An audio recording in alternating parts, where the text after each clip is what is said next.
this still working? Get rid of these cobwebs. Oh, it's alive! It's alive!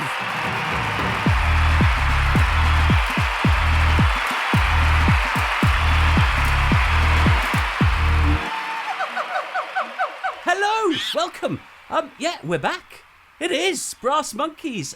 We've been away. It's been a bit of a weird start to the year, hasn't it? We had such great expectations for what we were going to be doing, but, you know, just like you, life has got in the way of things. But we're back. Yes, listeners, this is the one and only Brass Monkeys. My name is Clyde.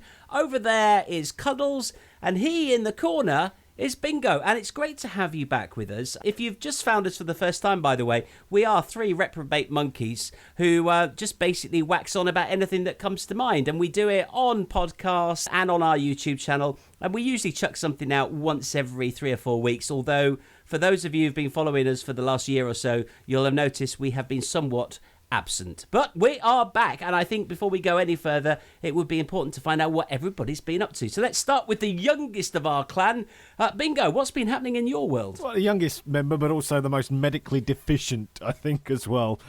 So survived my brush with COVID. I can't remember, we spoke about that last time, didn't we? And I've since been inoculated up to the eyeballs. Although on the train here to record this today, there was a man coughing quite heavily, and it was through South London, where this new South African variant is taking off and local lockdowns are coming. So inoculated, but still fearful. I'm really glad that you have survived not only getting COVID, but also having had the jab now. That's brilliant news. I too have had the jab, and I understand that Cuddles has also had the jab. Is that right? Yeah, I've had my jab, and so far, no blood clots, because I had that one, and everything seems to be working so far, touch wood. I had that one as well, and I know Bingo had that one, so we've all had that one, and yeah, as you say, we're all good. Touch wood then, yes, we all seem to have come out the other side, and to be honest, like they say, the advantages far outweigh the disadvantages, I'd say, although I have been paranoid about it, and every time I get a bit of a headache, and is this it, is my leg swelling? But no, I think this is a far better thing to have had it than not. You're absolutely right. Interestingly, I had to take Mrs. Clyde to have hers just this very day. And I tell you what, she wasn't worried about blood clots. She was just worried about having a needle stuck in her. I have never known anybody get into such a state about it. But she did actually survive it. She's back with us. What we'd like to say collectively as the Brass Monkeys to you, if you are awaiting your jab, is don't hesitate to have it. Seriously. Not only are you protecting yourself and those near to you, you're also doing your bit for the country. And right now, we need all the people that we can get to do their bit for the country, because apart from COVID, of course, we are still surviving our new post-Brexit world. And what a fuck up that's been. Yes, I would echo everything that my learned colleague has said over there from his big tall tree. Go and have it done, because it will be of everybody's benefit. And the sooner we're all injected, the sooner we can just get out there and get back to life and look after each other again and try and make up for lost time. It's hugely important that we're back out there. So, you know, when the call comes, go and get jabbed. Honestly, I genuinely did not feel a thing. It's not like when you go and have blood taken out of you and it feels like your arm's falling off. I really had to look carefully to see where she'd even put the needle in. So, you know, for me, and I'm not a big fan of needles. Yeah, at the end of the day, the only way we're going to get out of this is together. We're not going to do it alone. We're not going to do it in dribs and drabs. And I know there's a lot of vaccine hesitancy out there. And God knows, I had this thing and I thought, I'll be fine. I've had the damn virus. But my God, that night, I think it was worse than when I had COVID. I looked like I got out of a swimming pool. I was very hot to touch, but I was freezing cold. So it was all very, very odd that night. I didn't quite feel right the next day, but apparently that's quite common. But I hope I'm not putting anyone off. Do you know what? And again, with the whole, I totally hear you, Cuddles, the whole fear of blood clots. I woke up this morning and I had a real bad pain in my knee, and I was like, oh my God, here we go. But I'm fine, I think. I'm all right now. So, yeah, it needs to be done. It's a necessary evil. Dear God, I'm craving normality. At this juncture, I'll do anything to get back to it. So, for the love of God, if you haven't and you are eligible, go and get the bloody vaccine. It's fine. So let's get back to the chase then. We've been away for quite a while. We are back, and we're going to change things a little bit because rather than having long rambling episodes like we have been doing for the last year, we're going to produce shorter episodes for you, probably covering just 1 or 2 topics each episode. But we're going to be doing more of them more often, which means that you're never going to be too far from your next fix of Brass Monkeys magic. Oh, yeah! You lucky, lucky people.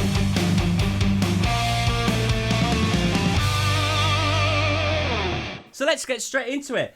This week, I want to start things by talking about government sleaze. Governments have always been renowned for sleaze. Just it's varying degrees, isn't it? I mean, sometimes there's lots of sleaze. Sometimes there's just background sleaze. The last big sleaze we had, Cash for Questions, Neil Hamilton. That's like going down the rabbit hole because that will open up a whole world of completely unrelated sleaze. But anyway, I'm not going to spoil your enjoyment of Google on that one. Neil Hamilton, Cash for Questions. That's where you need to go. Here and now, and our ex-Prime Minister, David Cameron, he's the one before the last one, before Boris. So we've got Boris at the moment. Boris. Before that, we had Alexander. Sorry, yeah, Alexander. Then before that, we had the saintly Theresa May, whose worst misdemeanour was running through a cornfield. And before that, we had David Oink Oink Cameron.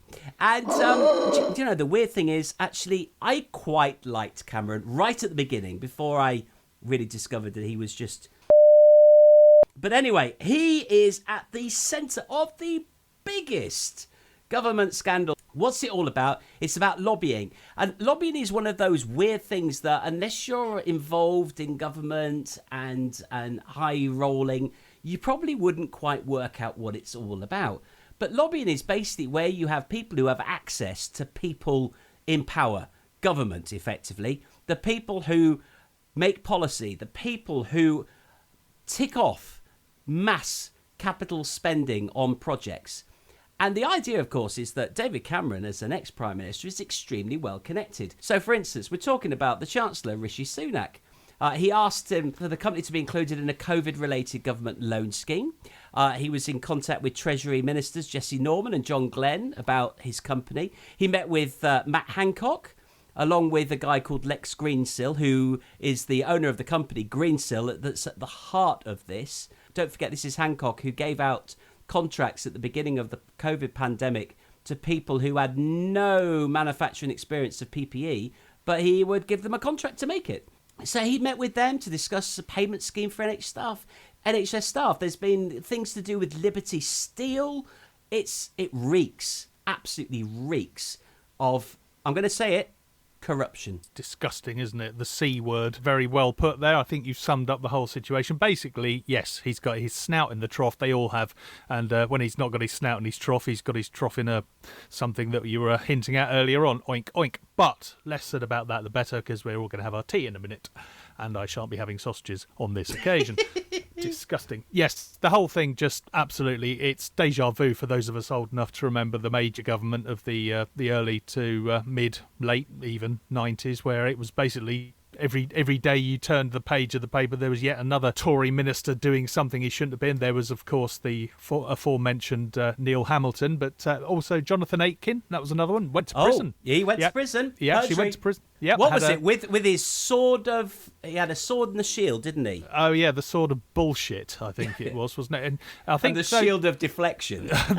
Yeah, the shield of lawyers who didn't pull the job off for him.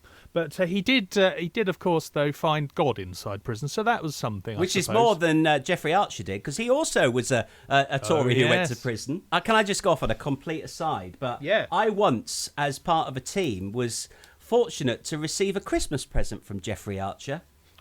Was it a writ? No, it was a large cheese. Ooh. Smell my cheese! Large cheese. It wasn't his latest novel, was it? You see, there's a story you so want to know about, isn't there? Why does Clyde have a recollection of receiving cheese from Jeffrey Archer? Well, we'll save that wait for another episode. I think we'll have to. If we're keeping these short and sweet. Yeah, they were all at it. And basically, the thing that bothers me about this one is that we all know this goes on. We all know it's been going on, and it's all being buried at the minute, quite conveniently, by the whole COVID thing. But it could be, ironically, that it's going to come back, the COVID thing, to bite them in the arse. A lot of contracts were given out at the start of this complete car crash by Matt Hancock, and now Greensill have seen to have been lobbying him. Oh, that sounds interesting. All these people who had no idea what they were doing, were they friends of certain people in government or certain people who used to be in government? I think the truth will out.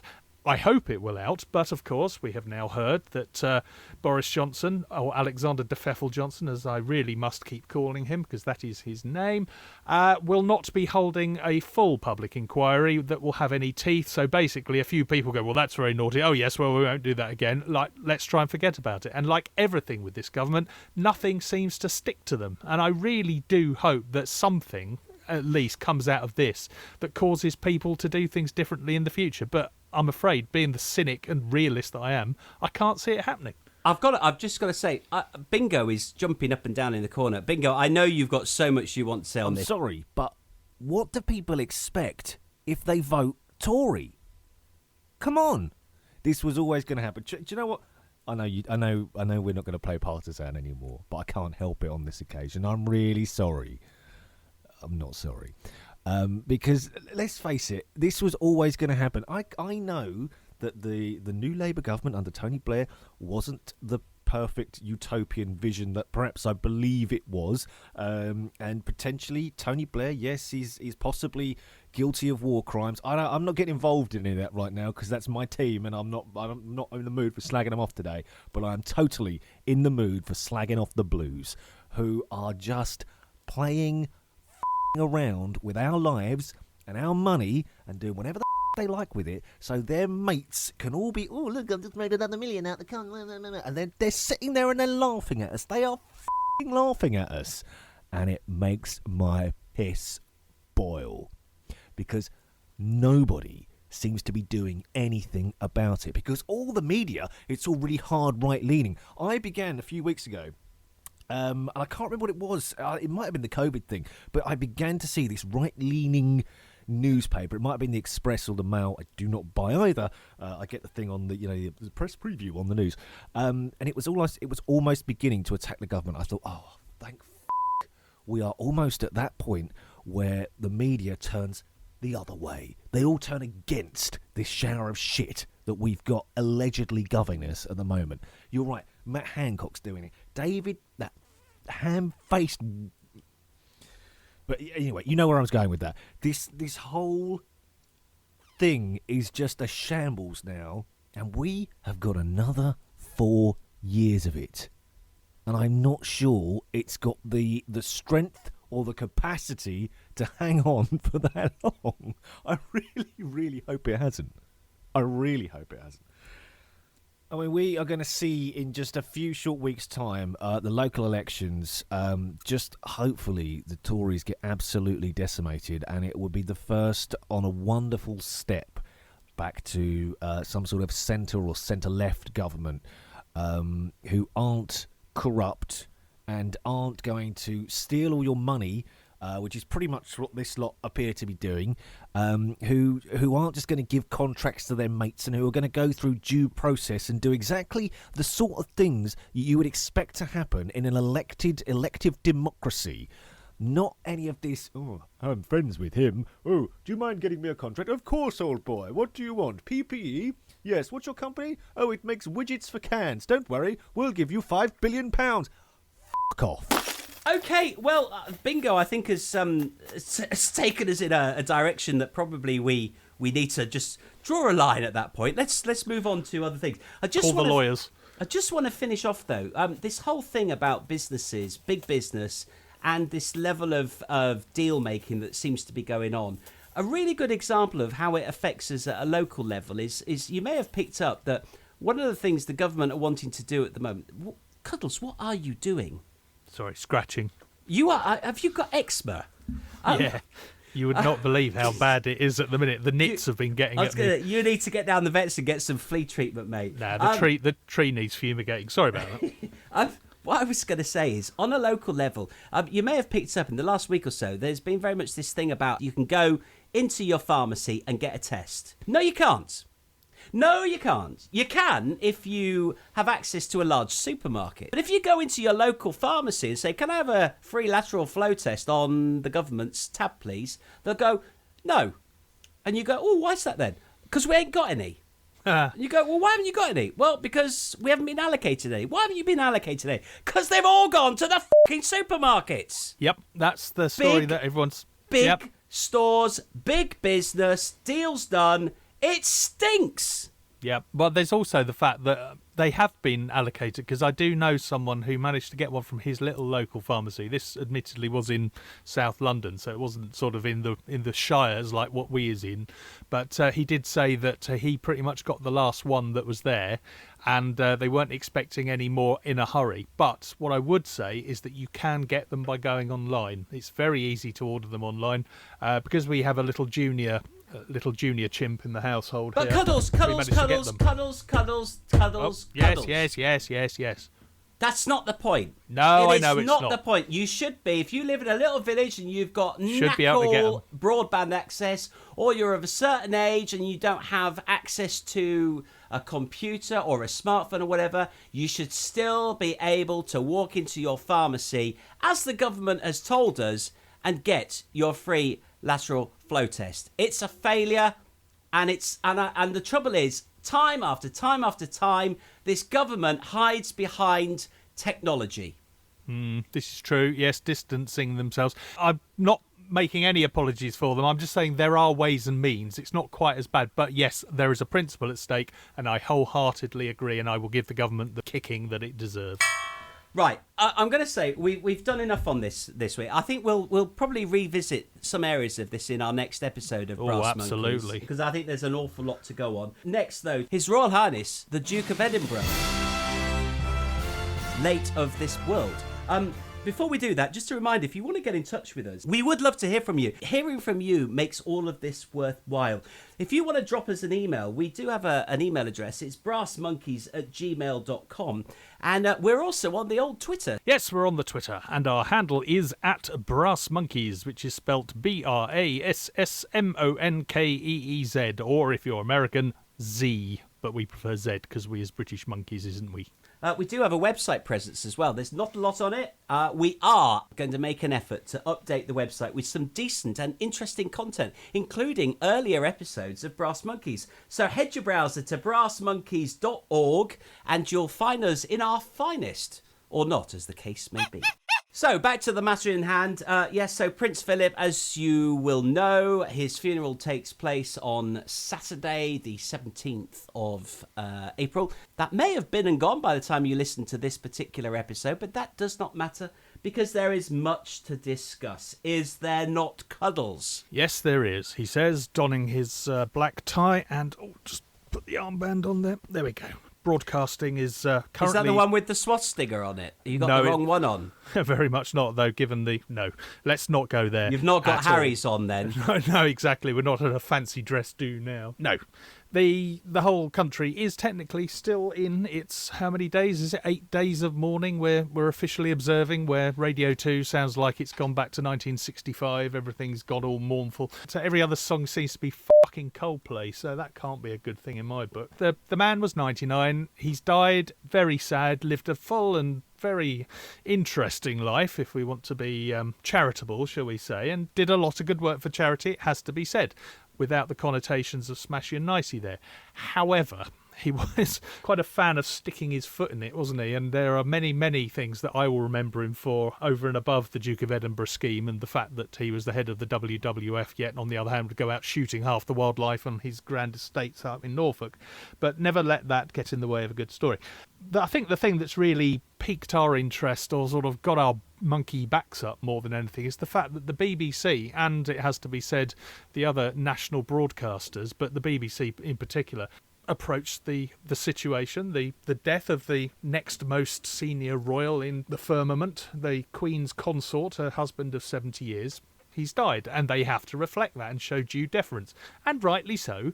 But it does seem that they, and to perhaps a lesser extent the rest of the national broadcasters in the UK seem to have completely lost their heads. The BBC basically turned BBC One and BBC Two and the news channel into one big feed. It was just the same. It was almost like that joke of flicking through all the channels and it's just the same thing on each one. They shut down BBC Four with a caption on there saying there has been an important royal announcement. Please tune to any of the other BBC outputs. It should have put, just basically flick around and eventually find what the hell was the point of that? Surely, if you want to watch the rolling news coverage, if you want to be completely inundated with it, you'll have already found it by now. The whole point about BBC Four is it's supposed to be a slightly cerebral adjunct to what else goes on, like BBC Two used to be to BBC One. It's the clever thinking brother or sister that you had who likes things slightly more,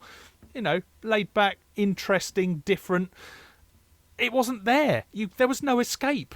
Yes, we have thousands of other channels available to us, but why take out BBC Four? They even took out one of the CBBC or CBeebies channels. What the hell are kids worried about? Because a 99-year-old man who they haven't got a clue who he is has died. Why punish the rest of us? I think the cynic in me... Could you come and remove Cuddles, please? He's off on another of his rants. No, I've locked myself. I've locked myself in. Come out, Cuddles, come on, it's all right. Calm down, Get off. I'm leaving this red light on. It's staying on. It's Bingo. moments like the death of Prince Philip that makes me think that we shouldn't let the media near anything or do anything, because it all gets overblown instantly by, is Harry coming back? Harry's getting a plane. Harry's in quarantine. Harry's just landed, but he can't come out of quarantine. He can't go to the funeral. We're not sure. Are they going to break the rules? Hang on a minute. Whatever your views on what the BBC did, and you know what, I respect your point on that, Cuddles. There was a lot of coverage. Be that as it, and he is the Queen's consort and he's the oldest one, and all that kind of thing. I totally understand all those arguments, but whatever the case, a 99-year-old husband, father, grandfather has passed away, and he may not necessarily mean anything directly to us. But I think it's poignant and in some ways quite insightful that Prince William said. I think it was Prince William that we've lost our grandfather and he was an old man, and that's okay. I'm paraphrasing, and that's sad. But actually, there's people in this nation who've lost loved ones a lot younger and a lot more in a violent fashion, I suppose, through COVID than the death of Prince Philip. And it is.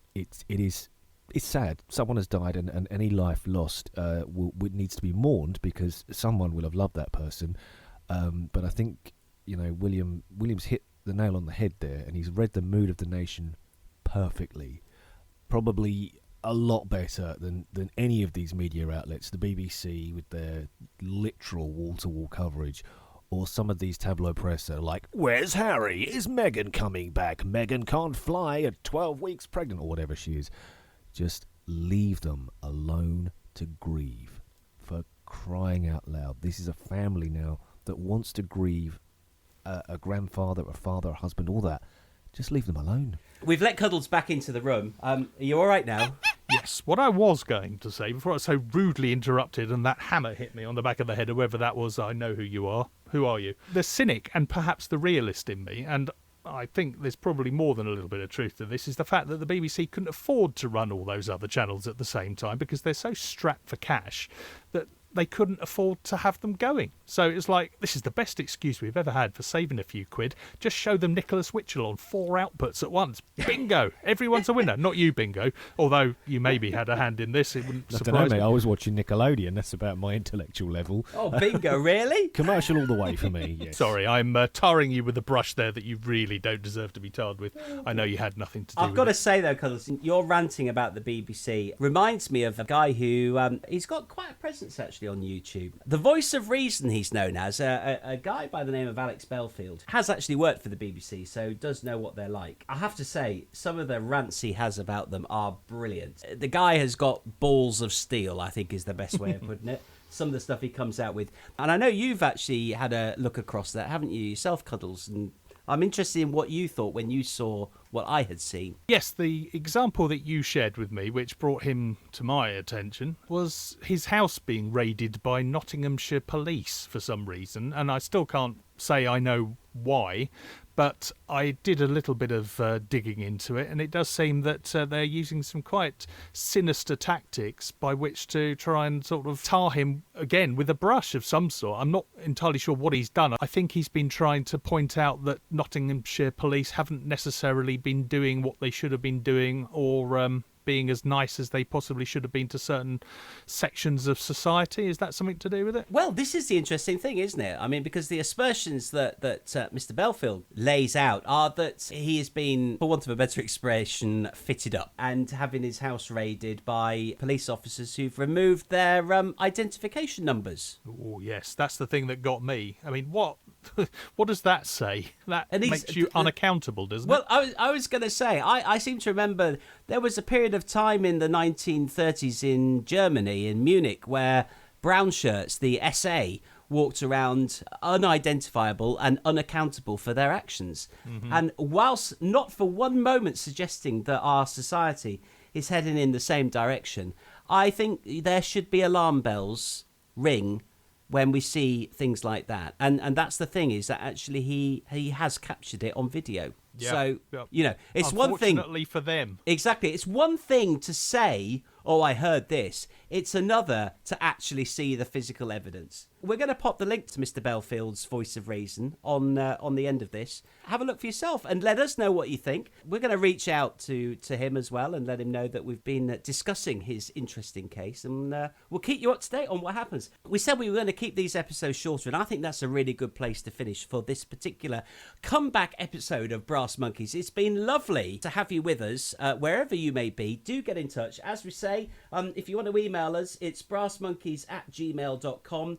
Tweet us at brassmonkeys on the old Twitterfy, and check out the website brassmonkeys.org. Don't forget, Brass Monkeys is spelt brass and monkeys, all one word. It's EEZ and not Z, as Cuddles says. I think Cuddles is actually a closet American because he keeps mentioning it every episode. I've got your number. Well, I'm just trying to keep them interested more than anything else, trying to make us inclusive. You're a goddamn Yank! Oh. Hot diggity dog. Not all! Not all!